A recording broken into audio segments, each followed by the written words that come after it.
लेकिन आचार्य जी, राहुल गांधी ने ये बात कही और आप बड़े नाराज हो गए उनसे। आपने कहा कि इतनी नफरत राम के मंदिर से। देखिए, मैं उनसे बिल्कुल नाराज नहीं हुआ। नाराजगी तो उन्हें है।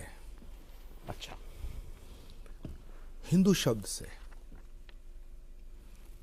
नाराजगी उन्हें है, राम से नाराजगी उन्हें है, सनातन से नाराजगी उन्हें, अगर राम से नाराजगी नहीं होती, अगर उन्हें हिंदू शब्द से नाराजगी नहीं होती, तो वो ये कहते कि जैसे हमने मुजफ्फरनगर हरा दिया, जैसे हमने मुरादाबाद हरा दिया, जैसे हमने अमेठी हरा दिया, जैसे हमने रायबरेली हरा दिया, ऐसे हम कांग्रेस को हराएंगे। अयोध्या लोकसभा की सीट अयोध्या नहीं है। अगर वो नाराज ना होते हिंदू से, राम शब्द से, तो कहते हमने जैसे फैजाबाद हरा दिया। हाँ, सीट तो फैजाबाद है। ऐसे हम सब जगह बीजेपी को हराएंगे। उन्होंने कहा कि जैसे अयोध्या को हराया, उन्होंने कहा कि जो लाल कृष्ण आडवाणी के मूवमेंट को हराया। Everybody knows in this country कि राम जन्मभूमि का जो मूवमेंट था, उसके जनक तो आडवाणी जी ही कहे जाते हैं। उस मूवमेंट को लेकर के जो लोग चले, उस समय विश्व हिंदू परिषद के कुछ लोग थे, उस समय और बहुत से लोग थे, लेकिन आडवाणी जी की महत्वपूर्ण भूमिका मानी जाती है जब वो श्री राम जन्मभूमि मंदिर के लिए उन्होंने यात्रा निकाली। एक सेकंड की अनुमति मुझे अगर देते, हमारे तीसरे मेहमान भी आ गए तो मैं उनको बुला लेता हूं। रोहन गुप्ता जी, भारतीय जनता पार्टी के नेता हमारे बीच में है।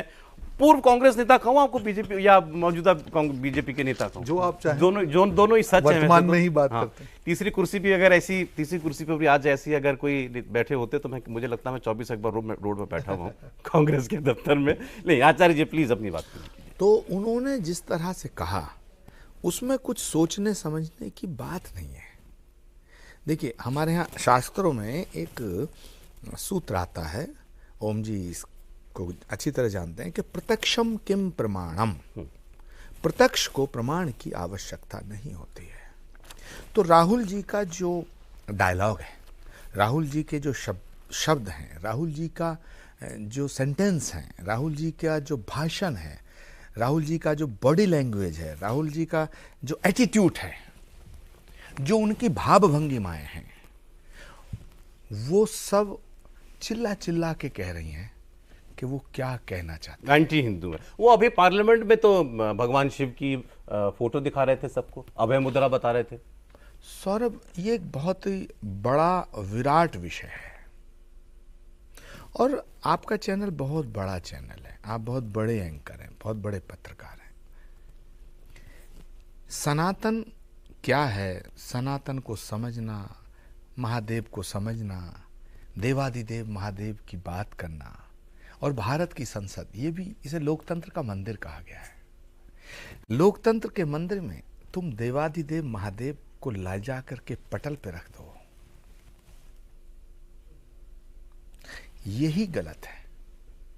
उसके बाद उन्होंने जो कहा, किस अंदाज में कहा, मैं उस पर टिप्पणी ज्यादा नहीं करना चाहता। मैं तो इसी पे मेरा ऐतराज है, मेरा जो विरोध है, मैं इसका समर्थन नहीं कर सकता कि भगवान महादेव को एक चित्र के रूप में ले जाकर, एक फोटो के रूप में बैग में रख के ले गए, पैंट की जेब में रख के ले गए और सदन के पटल पे रख दिया। ये श्रद्धा के खिलाफ है, ये गरिमा के खिलाफ है, ये सदन की गरिमा के भी खिलाफ है और सनातन की गरिमा के भी खिलाफ है। अच्छा जी, मैंने क्योंकि शुरुआत में ये कहा था कि हम उन लोगों से आज बात करेंगे जो राहुल गांधी को नज़दीक से समझते हैं, पहचानते जानते हैं। मैं कांग्रेस के कुछ लोगों से जिनसे मेरी राहुल जी को लेकर के बात हुई, तो वो ये कहते हैं कि राहुल गांधी तो बड़े आध्यात्मिक किस्म के व्यक्ति हैं। राहुल गांधी भगवान, मुझे एग्जैक्टली यही, और आपकी गुजरात की एक सीनियर लीडर ने मुझे कहा था कि नहीं, आप उनसे कभी शिव जी के, भगवान शंकर के बारे में बात कीजिए, आपको समझ में आएगा कि वो कितने आस्तिक आदमी है। राहुल गांधी आस्तिक नहीं है क्या? नहीं, ये डिसाइड करने का हक मुझे नहीं है कि राहुल गांधी आस्तिक हैं या राहुल गांधी नास्तिक हैं। क्योंकि ये निर्णय यदि मैं करूंगा तो मुझे लगता है कि ये बेईमानी होगी। उनके जो कृत्य हैं, उनका जो आचरण है, भगवान को देखा नहीं है, महसूस किया गया है। उनकी जो, मैंने कहा ना, उनकी भाव भंगिमा, उनकी शब्दावली में क्या है?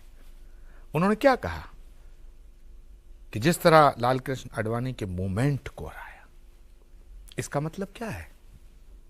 क्या लाल कृष्ण आडवाणी का जो मूवमेंट था, लाल कृष्ण आडवाणी जी का जो आंदोलन था, वो तो राम मंदिर, राम जन्मभूमि का आंदोलन था। ठीक। तो अगर वो आंदोलन को हमने हरा दिया तो हम कहना क्या चाहते हैं? भारत के सुप्रीम कोर्ट के फैसले ने राम मंदिर आंदोलन का समर्थन कर दिया। एक तरह से राम मंदिर का जो मूवमेंट था, आडवाणी जी का जो आंदोलन था, उसी के समर्थन में भारत के सर्वोच्च न्यायालय का फैसला आया। ठीक। अब वो फैसला आने के बाद मंदिर बन रहा है। मंदिर बनने के, मंदिर का शिलान्यास हुआ, मंदिर का निर्माण हुआ, मंदिर की प्राण प्रतिष्ठा हुई, सारी दुनिया ने उत्सव मनाया। तो इसका मतलब है कि लाल कृष्ण आडवाणी के मूवमेंट को हरा दिया। ये एक मूवमेंट का विषय नहीं है, ये करोड़ों लोगों की आस्था का विषय है, ये करोड़ों लोगों की भावना का विषय है, ये करोड़ों लोगों की श्रद्धा का विषय है, ये सनातन का विषय है, ये हिंदुत्व का विषय है, ये भारत की संस्कृति, सभ्यता और संस्कारों का विषय है। जी, मैंने सवाल आपसे इसलिए किया था। इसका मतलब है कि आप उस आंदोलन को हराना चाहते हैं, केवल आंदोलन को नहीं, उस आंदोलन के विरोधी नहीं, आप उस आंदोलन से जुड़ी हुई इस पूरी श्रृंखला के आप विरोधी हैं। आप उस आंदोलन के विरोधी क्यों हैं? क्योंकि आप सनातन के विरोधी हैं, क्योंकि आप राम के विरोधी हैं। क्योंकि जो भी राम भक्त होगा, जो सनातन का प्रेमी होगा, जो सनातन में श्रद्धा रखता होगा, वो श्री राम जन्मभूमि के आंदोलन को गलत नहीं ठहराएगा।